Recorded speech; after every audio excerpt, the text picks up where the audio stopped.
I'm Liz. I'm BB's sister, and we're doing a puzzle. We're going to talk about House and ER today because I'm watching House and BB is watching ER. I am an ER aficionado. So, you've seen both House and ER. Yes.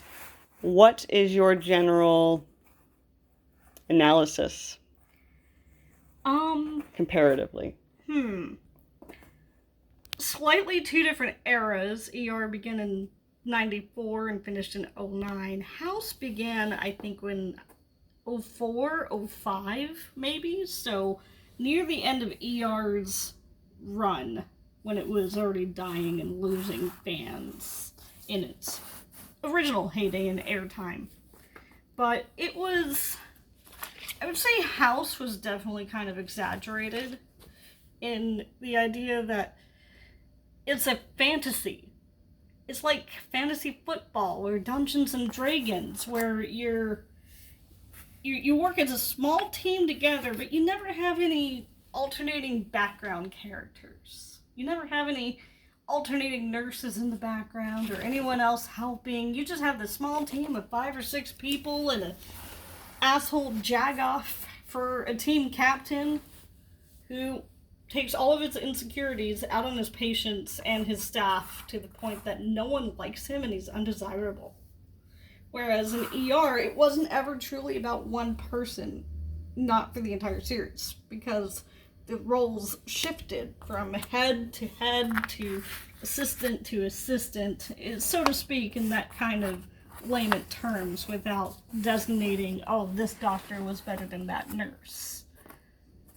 And, to be honest, House didn't have any nurses, which was kind of not realistic.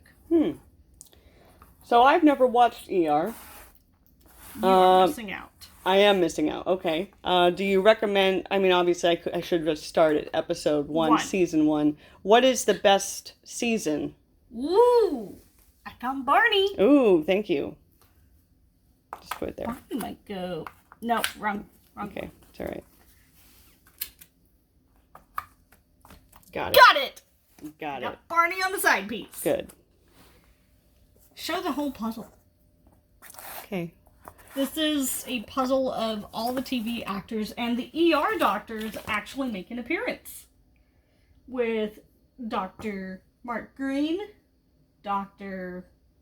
Benton, George Clooney's character, Dr. Ross, and Juliana Margulies' character, Carol Hathaway.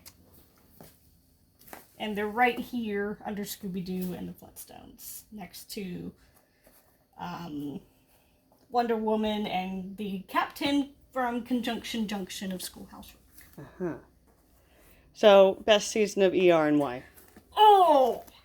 That's tough. Out of 15 seasons, I'd say maybe... I really enjoyed seasons 6 and 7 and 8 because seasons 6 and 7 had a lot of comedic relief in terms of patients. Not so much the main characters, but the patients who were, the half-ass characters, so to speak. But they were all credited in the end credits or even in the beginning credits if they were a bigger name. How many minutes so far? We're at 4 minutes. Okay, I'll finish up this thought. Okay. And the cool thing about those seasons is that there was always some kind of comedic effect where the actors or the guest actors and all the paid extras in the background playing the roles of patients, whether in hospital beds, gurneys, wheelchairs, or waiting in chairs, aka the waiting room of triage. They wouldn't have microphones on, but there would be a boomstick nearby, and their job as the extras was to be loud and have specific lines that didn't really reveal who they were, but rather their impatience with slow medical care or the impatience of the failing American health system. It was always comedic jokes and lots of gag reel laughter kind of things, and it was fun. It made it fun. Instead of having insanity, people acting crazy like crackheads, they had people acting like stand-up comedians in a background of Toy Story or something. It was just fun. So seasons 5 and 6 and 7, those were truly the best because the comedy in the background was always lighthearted and laughable. But every season has its own specialty of what made it important. What is your favorite post on that you've made about Reddit?